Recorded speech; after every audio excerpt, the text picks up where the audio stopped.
and welcome to everyone joining us on Facebook. Cheers. So, we are here gathered on Halloween morning, hopefully not to trick, but to treat.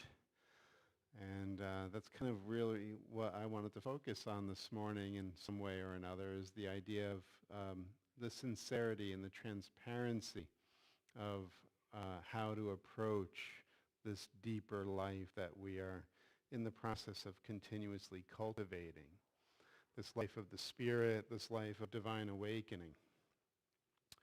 So we just want to recognize that as we gather here at Unity, we do like to unify all the different traditions. So you'll hear some things that are familiar, and oftentimes you'll hear things that are not familiar.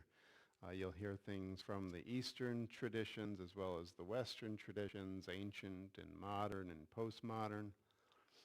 So all of that to say is they all blend together into bringing us closer to the white light, the one truth that is at the center and heart of all traditions that are pointing towards the truth. So, this brings to mind a quote from A Course in Miracles. Maybe you've heard this before.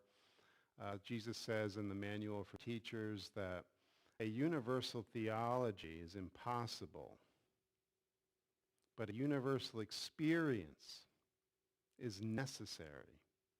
And to unpack that a little bit, a universal theology means that all of us at the level of thinking and reasoning will come together and somehow agree upon this universal faith system, church or temple or religion. And Jesus is honest and transparent in saying that human beings will never agree at that level. In fact, if you really examine the religious traditions that we have before us, there is so much fracturing and disjointedness and disagreement even within the very churches themselves. Just as a brief aside, I get into these little fetishes sometimes where I like to really dig into certain traditions and just get a deeper look and see what's going on. And I was brought up Catholic, and I remember some fun things about the Catholic Church. I really do. Great insights and beautiful symbols, and the liturgy in its original form was very nice and uplifting in many ways. And as I dove into looking at Catholicism lately, there's something astir for a long time now where they don't recognize the past several popes. There's a faction called the Sedevacantists, and the traditionalists don't recognize the Pope as the real Pope. They actually refer to Francis, John Paul II, Pope Pius, or John Paul, Paul VI and John the 23rd. These popes are called anti-popes.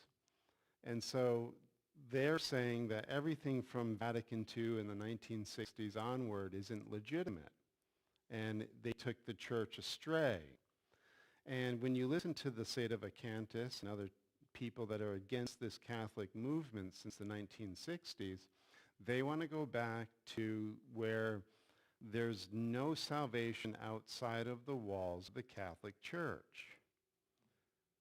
And there's really strong pushback on the openness and ecumenism that has developed in the Vatican II Church since the 1960s. In other words, when John Paul II brought in the Dalai Lama and the Greek Orthodox traditions and other religious leaders and Muslims, etc., and they're all on stage together, the Sedevacantists are losing their mind thinking that the Pope is such a heretic.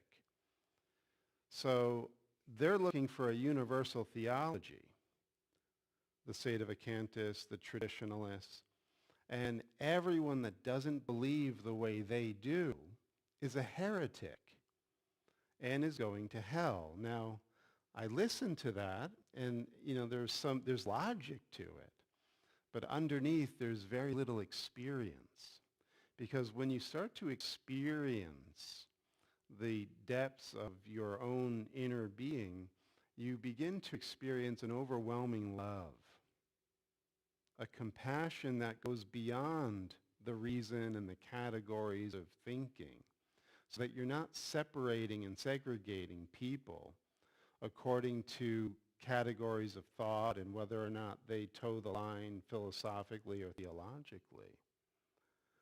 So this is why when you come to this kind of a service, if you're holding exclusivist views of any kind, oftentimes you're going to encounter turbulence on the ride.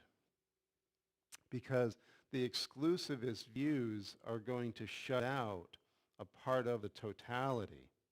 And as we mature in the Spirit, we'll notice that God is appearing in the totality.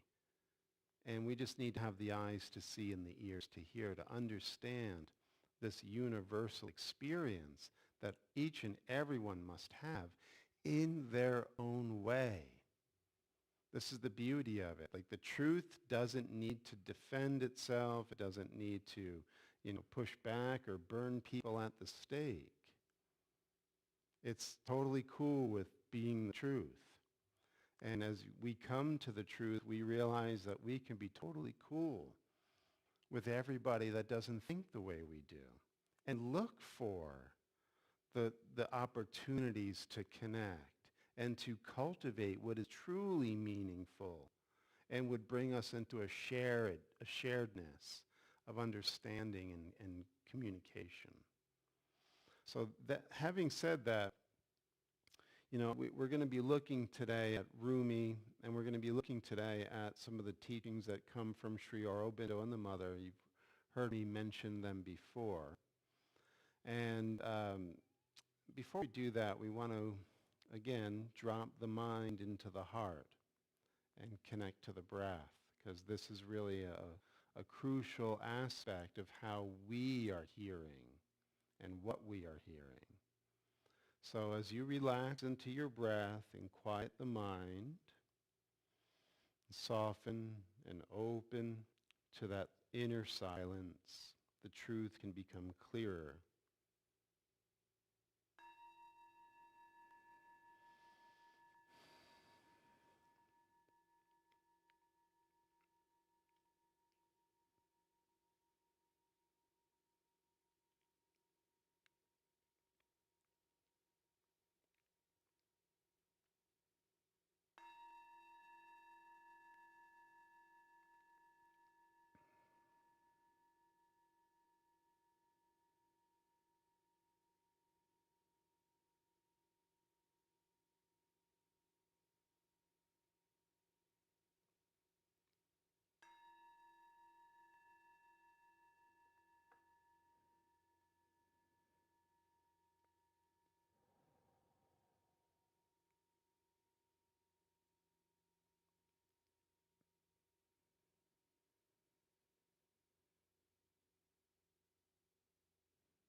And simply quiet down and relax.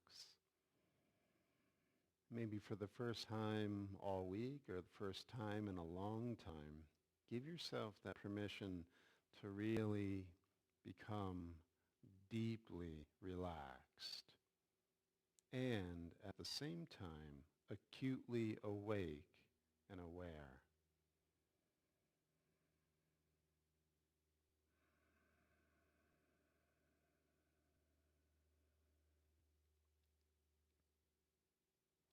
And as we turn our attention inward, we want to break down the walls and the barriers within the inner space, which are in the form of judgments and opinions and doctrinal beliefs that keep out the inner light from our awareness. And so we just want to go through this letting go process as we move inward. Very important. This inner way is the via negativa, the way of negating everything that we think we think.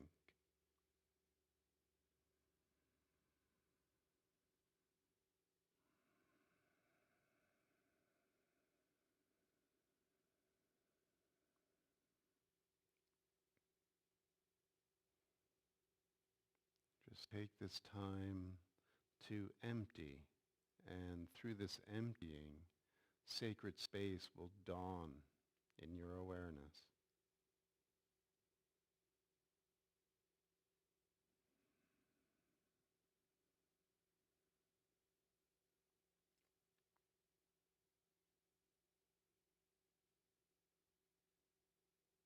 And see if you can feel that descent of the divine presence coming through the crown or top of your head.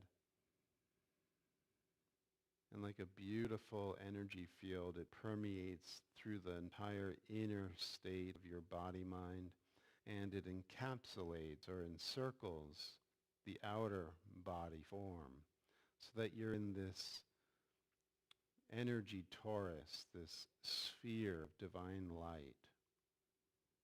And you can feel it through the soles of your feet and the crown of your head,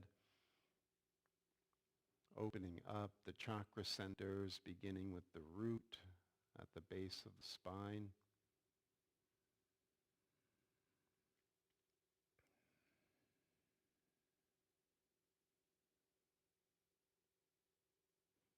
Just throwing open all the doors and the windows of the chakra system as you move up the spine into that area below the navel point.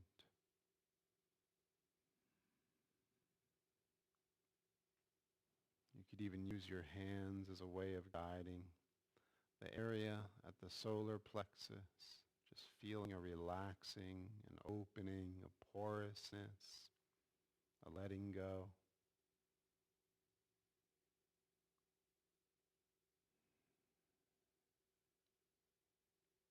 The area of the heart center.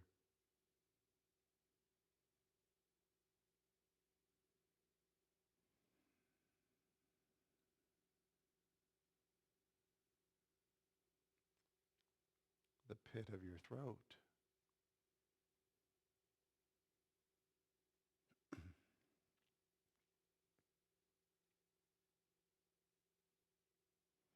The region of the third eye or spiritual eye within the center of the brain. Feeling the pulsing and opening to higher vision.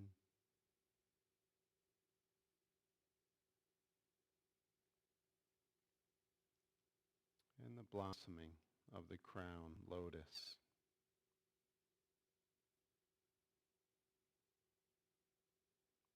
And feeling the 1,000-petaled lotus of the crown, picking up all of the frequencies of the divine breath, of the all-merciful, that is constantly pouring its love, its wisdom, its delight into our energy field to be with us, to indwell us and enlighten us and comfort us and heal us. So become very receptive to the grace that comes from beyond you and yet dwells intimately within you.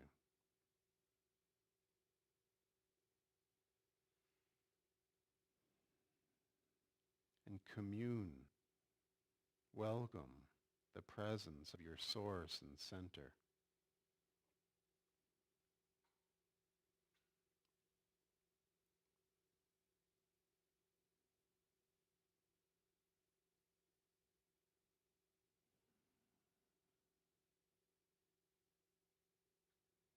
And be willing to be taken on a journey this morning into your own depth so that you may discover this hidden treasure and unveil for yourself how God dwells within you and wants to be revealed to you. Let it be. And so it is. Amen.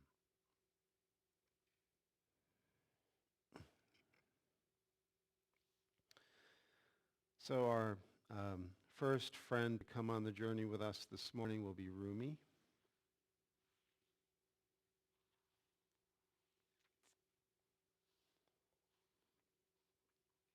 Rumi has this piece called Tending Two Shops. So remember what we were talking about earlier, that the seeking after a universal theology or trying to make sense within the level of the mind and reason and thinking and formulating and keeping things structured and well ordered in the surface life of your individual ego is a bar or a trap or a delay towards this revelation of your own inner light, your own spiritual center.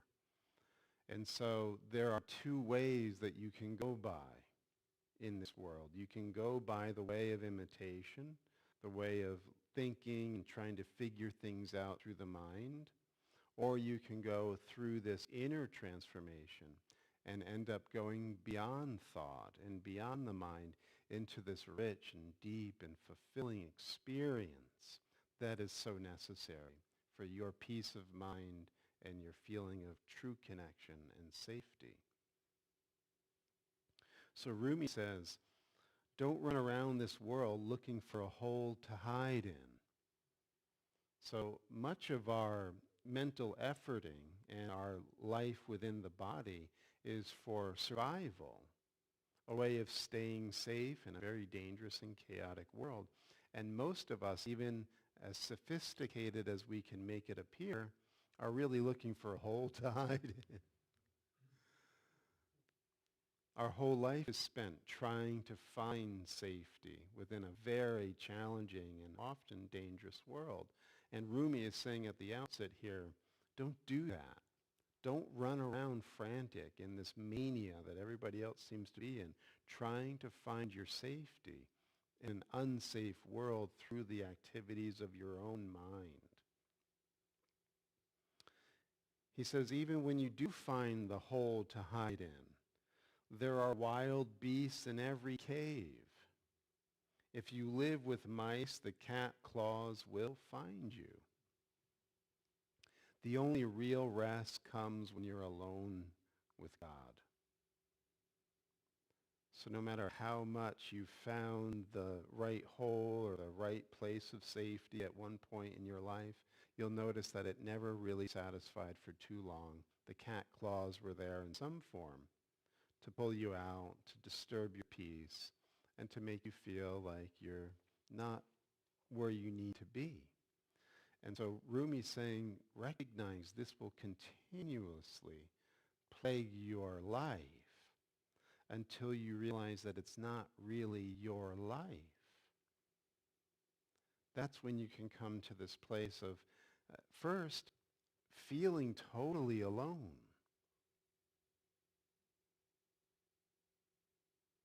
You know, one of the ways that we frantically rush about trying to feel safe is to have people in our life and just engage in very superficial relationships so that we feel like there's enough noise and chatter and busyness around us so that we don't have to look at our aching, gnawing fears and anxieties and worries and sense of emptiness, which is deep down because we are not at home in this world. So when we do have these opportunities in life to have everything sort of pushed away or the challenges of life come to unseat us from our false peace, and we get to really sense and experience our deep aloneness,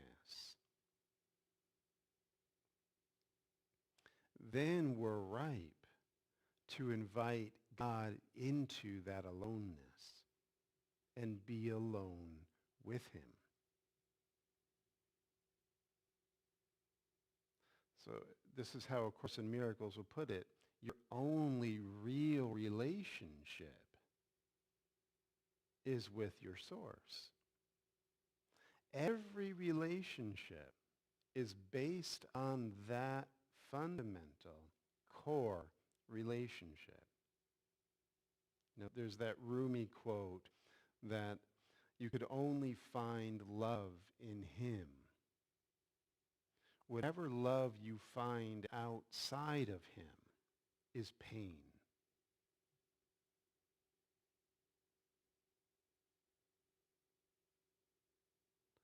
So when you enter that state of true aloneness and you can feel your aching need for love, then you can invite love on its own terms back into your life, not on your terms.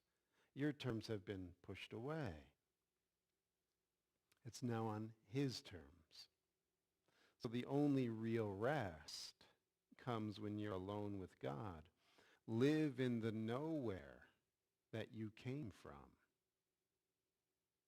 even though you have an address here. So that's a very poetic and beautiful way of saying be in the world, but not of it. Live in the nowhere that you came from, beyond all images and idols and locations and space-time coordinates. You negate all of that. You melt into a state of timelessness within your heart. And you're nowhere and no one. And yet God is with you. And you have everything when you have that relationship. Then you can be in the world and not of it, knowing that the world has nothing to offer you or take from you. That's true wealth. That's true safety. That's true success. Remember, Rumi says, don't run around this world looking for wealth, safety, and success. You'll never find it. And if it appears that you find it, it will be removed at one point. Everything is passing away here. So live in the nowhere that you came from, even though you have an address here. That's why you see things in two ways. Okay, so now he's getting into something very profound that's going to take us further on our journey this morning. When we live in the world, we see things and think of things according to the system of the world. When we live in the nowhere, that is our origin and spiritual source, we think of things and see things from the vision of our origin and spiritual source. Two ways of seeing, two ways of being in the world. Right? He says this is why you see things in two ways. Sometimes you look at a person and see a cynical snake. Someone else sees a joyful lover. And you're both right.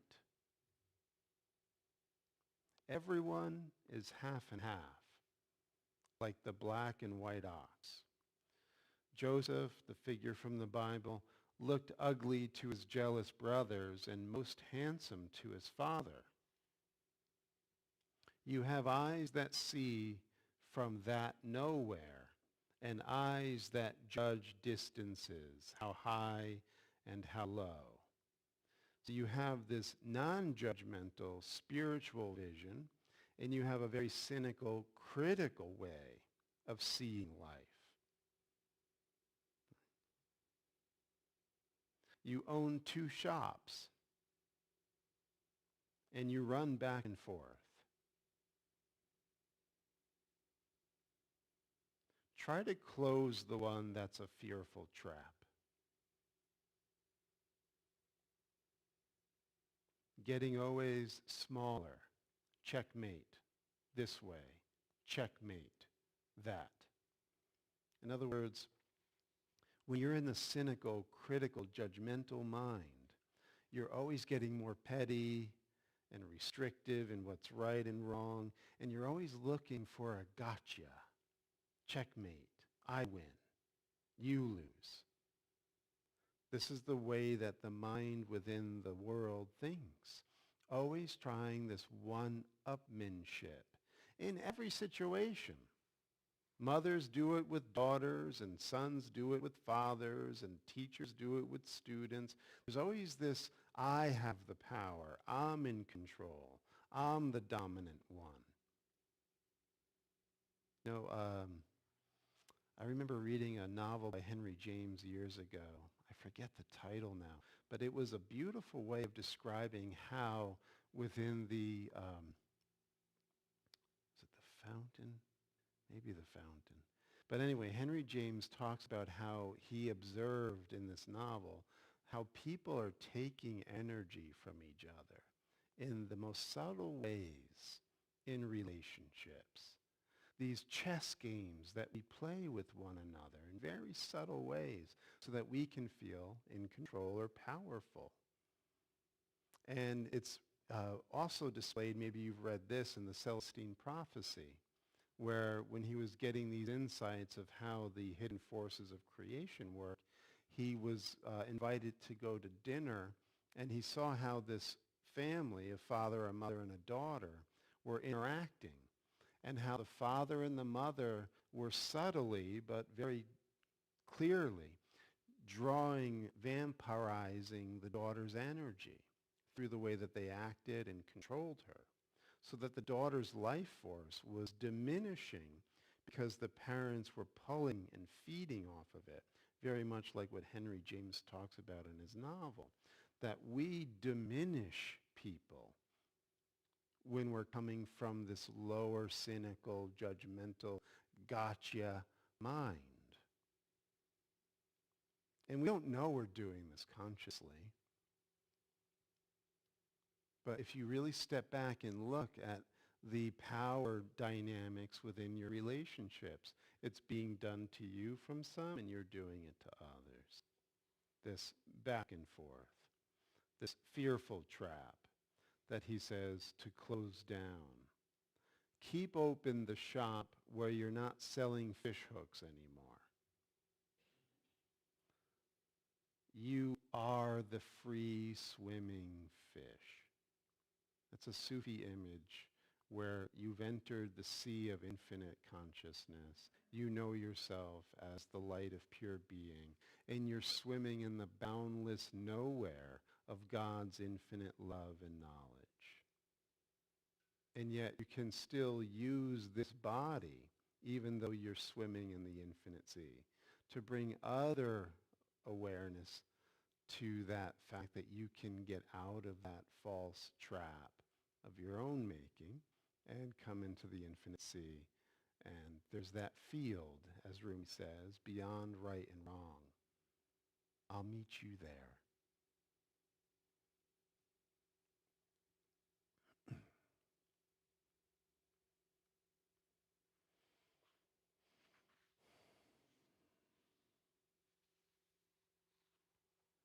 That's what he says. Out beyond ideas of wrongdoing and right doing, there is a field. I'll meet you there. When the soul lies down in that grass, the world is too full to talk about. Ideas, language, even the phrase each other doesn't make any sense. Because we recognize that everyone always abides in the nowhere, in the field of God's love. And when we can shed that trap of thinking along these right and wrong, good and evil boundaries and the conditioning of the lower mind, we can re-enter that field and, like the fish, swim in this boundless ocean.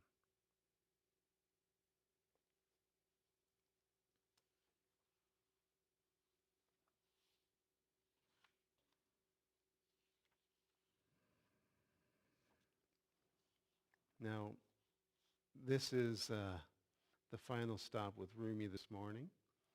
It's entitled The Dream That Must Be Interpreted.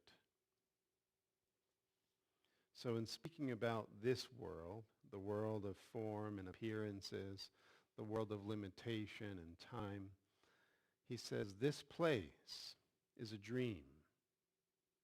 Only a sleeper considers it real.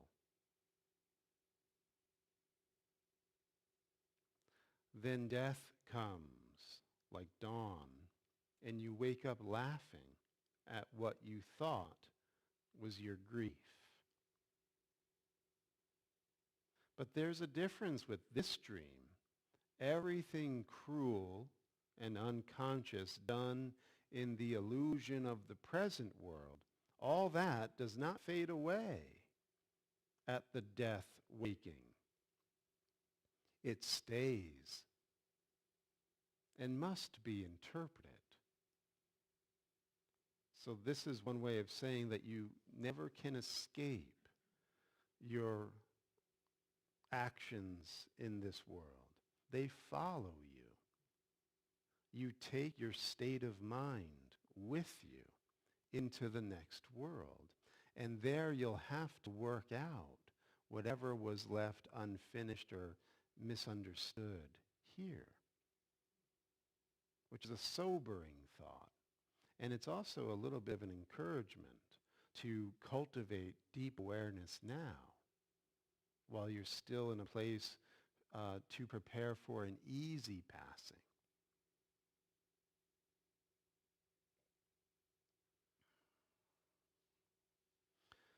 All the mean laughing, all the quick sexual wanting, those torn coats of Joseph, they change into powerful wolves that you must face.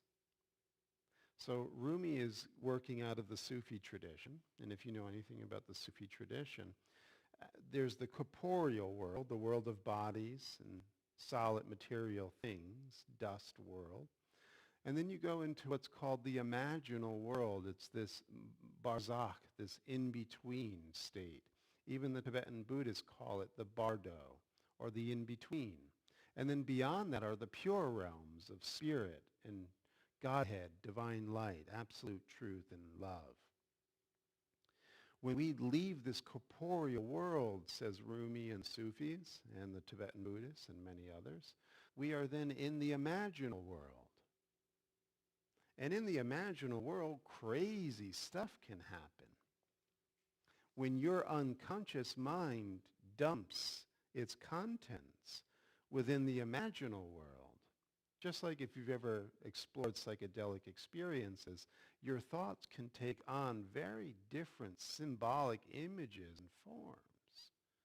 So he says, all of your mean laughing, your, promiscuity, your adultery, they change into powerful wolves and scary beasts, denizens of hell that you must face. And you could do that here. You can clear up your debts and your misunderstandings and your bad behavior and make it right with the people that you've wronged. Some that are in the 12-step know this taking account for your past actions and making amends. That's a solid principle that can carry over into everyone's spiritual practice. Clean up your mess. Take responsibility for how you showed up in other people's lives and the impact that it may have had on them. And clean it up the best way you can. That way, you're done. You settled that karmic debt. So when you go into the imaginal realm, that's paid. It doesn't have to turn into any kind of a fearful experience for you. So this is part of this becoming conscious here and closing up the shop of the cynical mind. Rumi goes on. The retaliation that sometimes comes now, the swift payback hit, is just a boy's game to what the other will be. You know about circumcision here. It's full castration there. So in other words, you can deal with it here in a more mild form. There, it's going to be really intense. That's why denial and avoidance and, carrying on like there's no accountability in this life, there is accountability. And you will meet what you've put out in this world. You can do it now through this path of repentance and purification and divine communion and, taking account and responsibility. Or you can go on heedlessly He says, and this groggy time we live, this is what it's like. So now he's talking about being in this groggy state of our present world as this body image. It's a groggy way of being. I think that's such a nice way of saying it. We're all groggy. We have the density of the physical body pulling us down into inertia, while we also have the brightness of the spiritual light and God's breath moving in us. So it's like we're half awake and maybe just opening one eye. So it's a very groggy way of being. And this groggy time we live, this is what it's like. Listen carefully. A man goes to sleep in the town where he has always lived. And he dreams he's living in another town. So this groggy experience that we're having, Rumi likens it to this, that we are really in the spiritual dimension. We've never left our hometown. But we are ignoring it and denying that we are the spiritual being, and therefore we go to sleep in that denial. And we wake up as the corporeal being, the body image. So it appears as if we're in another town. And yet the whole while, this is simply a dream. This is what Rumi's saying. This place is a dream. Only the sleeper considers it real. So right now, you can actually relax back into your spiritual dimension and experience it. If you're trying to think your way awake, it's going to be another form of theology, another belief system that will simply compound your dream experience in this alien town. That's why I'm going to be really frank with you. As I was exploring some of these Catholic YouTube channels and different literature and what they're saying, and don't think I'm coming down hard on just the Catholics, but it's a great illustration of what I was earlier saying about how we're trying to find solidity, stability, and divinity in these caves within this ever-changing world through some kind of solid, universal theology that will make everybody wrong except us, and they have to come be on our side or go to hell. Now, within this dream religion project, they are putting these ideas like, people who get abortions and people who, support gay marriage and people who, this and that are evil and wrong. And what's being said here is that your dream religion is in no way going to bring you to the town that you're really at. It's going to keep you or leave you in this alien town.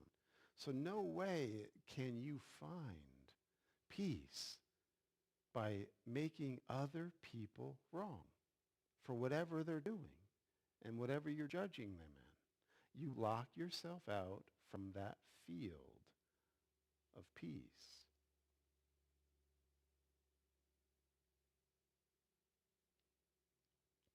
So he says in the dream, he doesn't remember the town he's sleeping in his bed in. He believes the reality of the dream town, the world, is that kind of sleep. The dust of many crumbled cities settles over us like a forgetful doze, but we are older than these cities.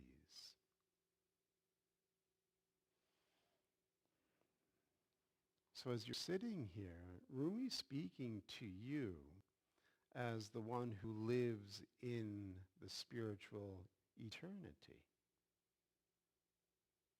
You're having a dream that you're living in another town called the body.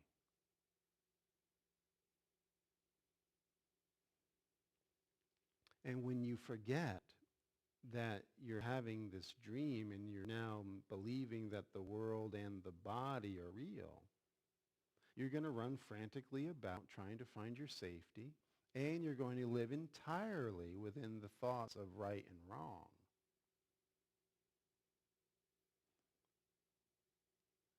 Forgetting that you're simply having a dream and you have never ceased to be the eternal Spirit. And as the eternal Spirit, you're beyond right and wrong. Rumi saying here, you're older than time.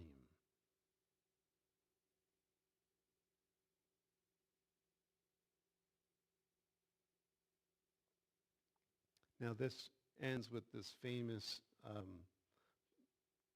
description that you've probably heard before in some snippets. We began as a mineral. We emerged into a plant and into the animal state, and then into being human. And always we have forgotten our former states, except in early spring when we slightly recall being green again. That's how a young person turns toward a teacher. That's how a baby leans toward the breast of the mother, without knowing the secret of its desire, yet turning instinctively. Humankind is being led along an evolving course through this migration of intelligences. And though we seem to be sleeping, there is an inner wakefulness that directs the dream. And that will eventually startle us back to the truth of who we are.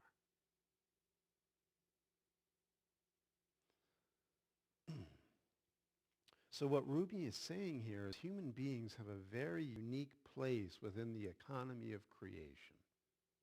That we have recapitulated within ourselves the entirety of evolution, cosmic evolution. We have the minerals, we have the plants, we have the animal intelligences, all operating on some level and some scale and some dimension within our being. And we've emerged as a human that is incorporating all these other levels and intelligences of the entirety of evolution, starting with the neutrons and nuclei within the stars that are making up your DNA and the nucleotide bases at the very core of your being. You are a living, breathing expression of the entirety of the cosmos, moving towards divinity. And there's something in you that knows and is directing your way. And if you close up the shop of your right and wrong thinking that is staying within the caves of the false dream, you'll enter the field now and wake up. And you will be nowhere and no one. And at the same time, you will know where all of this is going. And as a result of abiding within this space of your divinity, which is nowhere and no one, everything that is your body will be recalibrated into a peaceful, harmonious, relaxed abiding.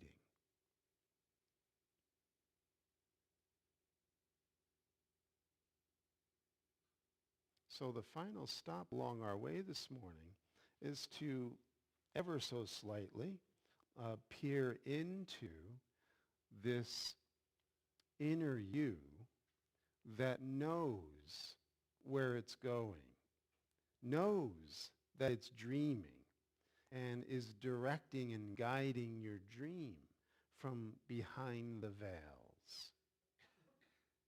There's a part of you that has never left God. And your lower mind simply needs to close up shop and go and stay in that other shop, which is your right mind, to know who you are as the eternal. And then you'll be in the world, but not of it. This is the universal experience that everyone must have.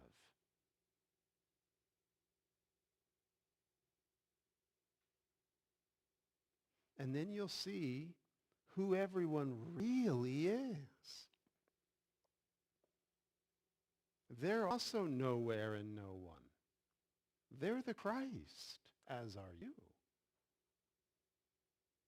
And that's why Jesus is saying, in order for a true awakening to take place in this world, you can't stay at the level of ideology. You're never going to have the right politics or the right religion to do that. Even when we all come together, as we will in November for our interfaith Thanksgiving, if we simply come together within the separate compartments of religious belief and don't ever really open to one another from this inner essence and see them as they truly are, not within the dream of this alien town with the costume of a Jew or a Muslim or a Christian, but as the living presence of divine spirit that is older than time. That's the only way this planet will heal. And it starts right here, right now, with you.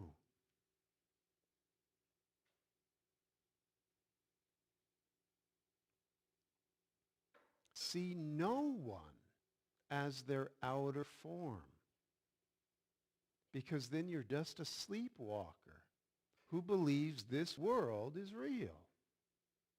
And it's really a dream. And as you begin to really heed this call and follow this path towards the letting go of everything that is part of this dream world and get alone with your God and want him, her, it only, you'll be given the knowledge and the comfort and the safety and the peace that is really who you are as the one who's directing this dream.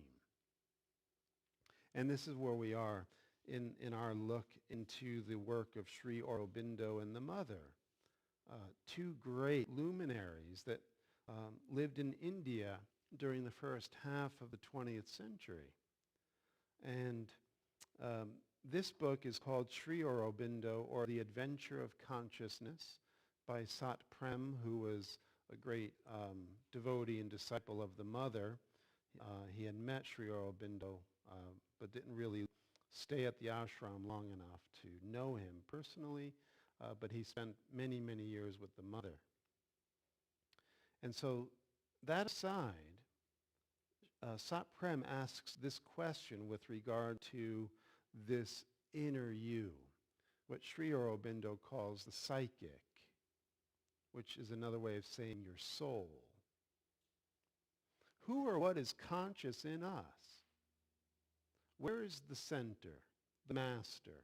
Are we merely puppets of some universal being who is our true center? since all the mental, vital, and physical activities are in fact universal ones. So briefly, as we saw with Rumi, mental, vital, and physical are the man, the animal, and the plant life intelligences. We incorporate them all, the physical, the vital, and the mental. We are a microcosm of macrocosm. So that's what he's talking about. So what is beyond this being of the mind, the life, and the body? Who are we? Who's conscious of the mind, the life, and the body? See, part of my joy on a Sunday morning is simply to open up these ideas for you and to leave you to contemplate them, to stir you up, to have you think in new directions and deeper ways. Right? So who is conscious within you? The truth is twofold, but in no way are we puppets, except when we insist on mistaking the frontal being for ourself. For the frontal being, John, is a puppet. We do have an individual center, which Sri Aurobindo calls the psychic being, and a cosmic center, or central being. So your psychic being is a little spark of God, and the cosmic being is the bonfire of God. Same God, but you have a spark of it. You'll first discover the God within you, and that God within you will then go back into the bonfire of cosmic being, where, as it says in the Bible, that Jesus will recapitulate all universal creation, right? The plants, the animals, the human beings, all the hierarchies of the cosmos will be recapitulated back into the Son, or the Christ. And then he says in Corinthians, the Christ will give that to the Father, so that the Father can be all in all. That's what we are doing in this holy spiritual work. We are reconciling, as Paul says in Corinthians. We're putting down every haughty thing, every vain imagination, to the knowledge of Christ. We're recapitulating the entire evolutionary cosmos back into the spark of pure divinity. Then that spark of pure divinity goes back to its source, the great central sun. So that's what Aurobindo is mentioning here. Step by step, we must recover the one and the other and become master of all our states. It is at once the simplest thing in the world and the most difficult. The simplest because a child understands it, or rather lives it spontaneously. He is a king. He is on top of the world. Like Rumi said, the infant knows where to turn for the mother's breast. The student knows to learn towards the teacher. The plant knows how to turn towards the sun. There's an instinctual intelligence that even a child knows this way of return. It's difficult, he says, the most difficult, because this spontaneity is soon covered by all sorts of ideas and feelings. We've opened up the other shop. Our judgmental mind, right and wrong, and all of the ideas and feelings that come along with the cynical power dynamics of egoic life. So we lose the spontaneity by covering it up with all sorts of ideas and feelings. We start speaking of soul, which means we've lost it. right? So this is why a universal theology is impossible, because we'll just keep speaking about God. A universal experience is necessary because we need to taste and know God. Be alone with God as the only real reality, not the dream world. You've got to shut the door and lock that shop up and never go back. Listen, all the pain of adolescence is but the story of a slow imprisonment of the psychic being or soul. We speak of growing pains, but perhaps there are only choking pains. Maturity being achieved when suffocation has become a natural state.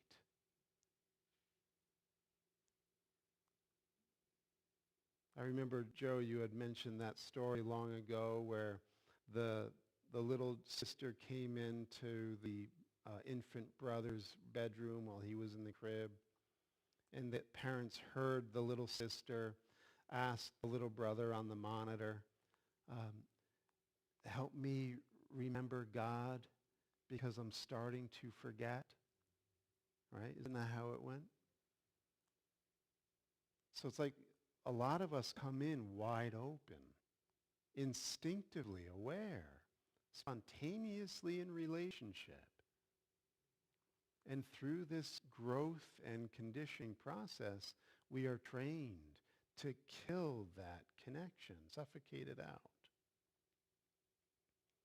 All the seeker's difficulties then are the reverse journey of a gradual disentanglement from the various mental and vital admixtures. We will see it is not really a reversal. One never goes backward. And the psychic child one uncovers at the end of the journey, an end that is always a beginning, is not a momentary caprice, but a conscious royalty. In other words, you're not going back into an infantile state where you're just going to be sort of this mindless child again, spontaneously living in the moment. You're going to be spontaneously living in the moment in the full flowering of knowledge, insight, and divine wisdom, and divine love and compassion. So you'll have incorporated the child, but also transcended it as this spiritual child. So a conscious royalty. The psychic is a being, it grows. It is the miracle of eternal childhood in an ever vaster kingdom.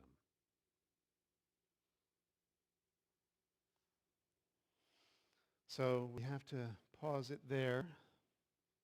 The blue bag will go around, and the church is very grateful for your gifts and offerings. And if you're joining us on Facebook, as you may know, we offer the link in the comments section, or you can find it at unityofstuart.org, where you can donate for the 8 a.m. service. Thank you.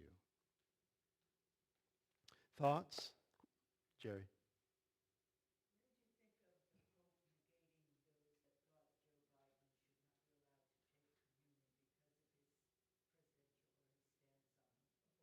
Yeah, that's the point where we're, they're trying to follow, the traditionalists are trying to follow the rules, and they're upset because there are those who are breaking the rules. I would say the fly in the ointment is to spur some to find a deeper path.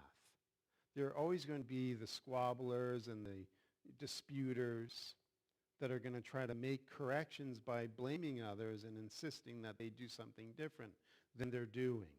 And that'll go on till kingdom come. So there will always be that track that we can take where somebody else is doing it wrong and they're wrecking it for us. It's their fault. When you really take responsibility for yourself as this eternal spiritual being, it's nobody's fault. And no institution or corporation or external theological law is sufficient to give you what you really need. You have to go beyond it. And if they were to look clearly at what Jesus represents in the New Testament, he's saying just that. You got to go beyond it. And yet he had the most opposition with the Pharisees and legal minds of his age that were trying to insist that you had to do it according to the rules and laws of Moses. You're a blasphemer. You're a devil. You're a heretic. Jesus was getting that same pushback because he was insisting that the kingdom was to be found inwardly, beyond tradition, beyond the chosen and the not chosen. All are welcome. But first, we have to find this universal love and forgiveness by going in, giving all to it, dying to ourself and what we think we think.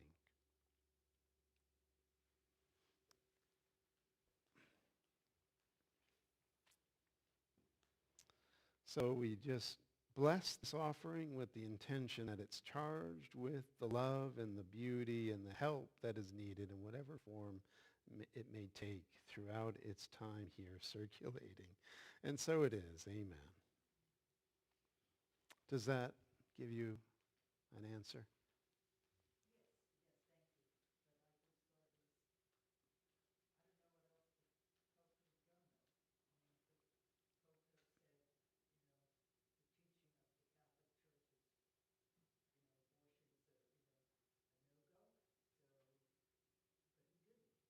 Yeah, and that, without, devolving into this, critical conversation, he's obviously not living according to the original teachings of Vatican I and prior to Vatican I. The church has changed. The traditionalists are right. And in other ages, Biden would not be allowed communion. A divorced person would not be allowed communion. They would, in many ways, be excommunicated. A person who supports abortion, a politician especially, would not be in the church if you had a stricter pope that followed those ancient rites. So yes, there has been changes in the Catholic Church, but it could just very well be this evolution that we're seeing, and who knows where that's all headed, whether it's going to bring people into the light or the darkness is their choice. Yeah.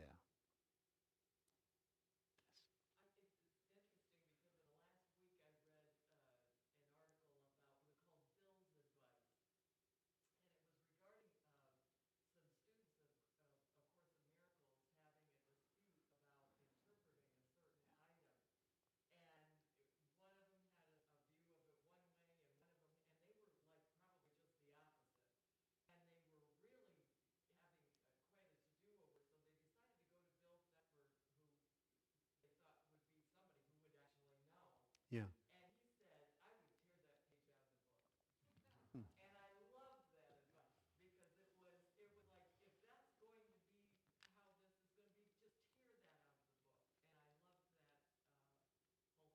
Mm-hmm. Mm-hmm. Yeah, well, it's important not for us to get lost in these disputes. And at the same time, we're here to develop and cultivate and train ourselves to really clear our vision up. So sometimes it's helpful that we get into these situations that push us to know more and deeper. All right, well, we're at time, my friends. So just thank you for being here. We're going to close out with the unity prayer. And we'll just enter into the state of quiet within the heart. And we open to this living, breathing, pulsing divine presence who reminds us in the unity prayer that the light of God surrounds us. The love of God enfolds us. The power of God protects us. And the presence of God watches over us. Wherever we are, God is. Amen. Have a beautiful Sunday, everybody. We'll see you again soon. Happy Halloween, if that matters. And you all are very scary looking this morning.